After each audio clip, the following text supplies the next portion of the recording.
এখন শুনবেন স্থানীয় সংবাদ এবং পরবর্তী অনুষ্ঠান ঢাকা থেকে রিলে করে আপনাদের শোনানো হবে। আসসালামু আলাইকুম। সন্ধে ৭টা, বাংলাদেশ বেতার সিলেট। সংবাদ পড়ছি তাসলিম আক্তার আখি। প্রধানমন্ত্রী তারেক রহমান আমাদের দেশটাকে পরিষ্কার ও সুন্দর রাখতে সবাই মিলে চেষ্টা করার আহ্বান জানিয়েছেন, যা নিশ্চিত করবে আমাদের আগামী দিনের বংশধরদের জন্য একটি সুস্থ দেশ, সুস্থ পরিবেশ। আজ তিনি তার ভেরিফাইড ফেসবুক পেজে দেওয়া এক ভিডিও বার্তায় দেশবাসীর উদ্দেশ্যে এই আহ্বান জানান। প্রধানমন্ত্রী বলেন, পরিচ্ছন্ন পরিবেশের বিষয়টি সমাজের প্রতিটি শ্রেণী পেশার মানুষকে স্পর্শ করে। ৩০ বা ৪০ বছর আগের তুলনায় বর্তমান সময়ে রাজধানী সহ জেলা, উপজেলা ও গ্রামগঞ্জের রাস্তাঘাট এবং বাজার এলাকায় প্লাস্টিকের বোতল, চিপসের প্যাকেট, ব্যবহৃত টিস্যু সহ নানাবিধ আবর্জনা যত্রতত্র ছড়িয়ে ছিটিয়ে থাকার প্রবণতা আশঙ্কাজনকভাবে বেড়েছে।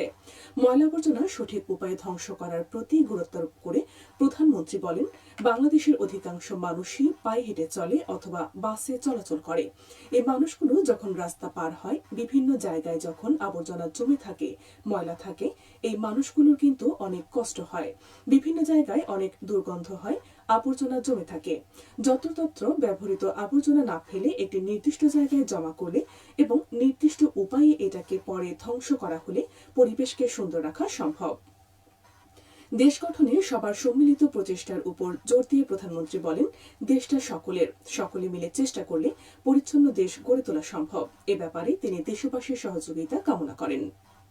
সড়কে শব্দদূষণ নিয়ন্ত্রণ এবং যান চলাচলে শৃঙ্খলা বজায় রাখতে সিলেট সহ সারা দেশে মোটরসাইকেল ও সব ধরনের যানবাহনের জন্য জরুরি নির্দেশনা জারি করা হয়েছে। এই নির্দেশনায় নির্দিষ্ট জরুরি সেবা ব্যতীত অন্যান্য সব যানবাহনে যে কোনো ধরনের বিকট বা ভীতিকর শব্দের হর্ন ব্যবহার সম্পূর্ণ নিষিদ্ধ করা হয়েছে।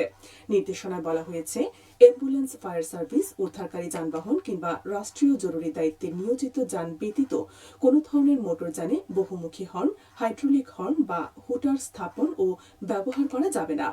এ ধরনের উচ্চ ও তীব্র শব্দের হর্ন পথচারী, শিক্ষার্থী, অসুস্থ ব্যক্তি এবং প্রবীণদের জন্য মারাত্মক ভোগান্তির কারণ হয়ে দাঁড়াচ্ছে। একই সাথে এটি জনস্বাস্থ্য ও স্বাভাবিক চলাচলেও মারাত্মক নেতিবাচক প্রভাব ফেলছে। এই আদেশ অমান্যকারীদের বিরুদ্ধে আইন অনুযায়ী কঠোর ব্যবস্থা গ্রহণ করা হবে। বৃক্ষরোপণ কর্মসূচি অনুষ্ঠিত হয়েছে আজ সুনামগঞ্জের শান্তিগঞ্জে। উপজেলার পাগলা সরকারি মডেল হাই স্কুল অ্যান্ড কলেজে ফলত, বনজ ও ঔষধি বৃক্ষরোপণ করা হয়। পূবালী ব্যাংক এই উদ্যোগ নেয়। এখন শুনুন আমাদের সুনামগঞ্জ প্রতিনিধির পাঠানো একটি বিশেষ প্রতিবেদন। পূবালী ব্যাংক পিএলসি পাগলাবাজার শাখার আয়োজনে বৃক্ষরোপণ কর্মসূচি পালন করা হয়েছে। সোমবার সকাল 10টায় সুনামগঞ্জের শান্তিগঞ্জ উপজেলার পাগলা সরকারি model high school and college প্রাঙ্গণে এই কর্মসূচি পালন করা হয়। বৃক্ষরোপণ কর্মসূচিতে প্রধান অতিথি হিসেবে উপস্থিত ছিলেন পূবালী ব্যাংক সিলেটের প্রিন্সিপাল অফিসের মহাব্যবস্থাপক চৌধুরী মোহাম্মদ শফিউল হাসান। এখানে পরিবেশ দূষণ হচ্ছে, পরিবেশ দূষণটা রোধ করার জন্য, এই মানব জাতির অস্তিত্বটা টিকিয়ে রাখার জন্য আজকে পাগলা মডেল হাই স্কুল কলেজে ওনাদের সহযোগিতা আমরা যে বৃক্ষরোপণ করতেছি, আমার মনে হয় এতে এখানে বাচ্চারা দেখে উৎসাহী হবে বৃক্ষরোপণের জন্য, কারণ এরাই দেশের ভবিষ্যৎ। এরা যদি বৃক্ষরোপণ বিষয়টাতে আগ্রহী হয়, নিজের বাড়িতে যদি বৃক্ষরোপণ করে, তাহলে দেশটা এমনিতে এগিয়ে যাবে। এ সময় বিশেষ অতিথি হিসেবে উপস্থিত ছিলেন পূবালী ব্যাংক সিলেট আঞ্চলিক কার্যালয় পশ্চিমের উপমহাব্যবস্থাপক মোহাম্মদ রুহুল আমিন ও পাগলা সরকারি মডেল হাই স্কুল অ্যান্ড কলেজের অধ্যক্ষ শরাফতুল্লাহ। পূবালী ব্যাংক পাগলাবাজার শাখার জেনারেল ম্যানেজার কামরুল হাসানের সার্বিক ব্যবস্থাপনায় বৃক্ষরোপণ কর্মসূচিতে প্রতিষ্ঠানটির সকল শিক্ষক ও শিক্ষার্থীরা উপস্থিত ছিলেন। পূবালী খাদ্য নিরাপত্তা নিশ্চিত করা, বাজারের মূল্য স্থিতিশীল রাখা এবং নিম্ন আয়ের মানুষকে সহায়তা করতে সারা দেশে শুরু হয়েছে খাদ্য বান্ধব কর্মসূচি। এই কর্মসূচির আওতায় দেশের 495টি উপজেলার 55 লাখ কার্ডধারী পরিবারকে প্রতি মাসে 30 কেজি করে চাল দেয়া হবে। আগস্ট থেকে নভেম্বর এবং মার্চ ও এপ্রিল সহ বছরে এই 6 মাস মাত্র 15 টাকা কেজি দরে চাল কিনতে পারবেন উপকারভোগীরা।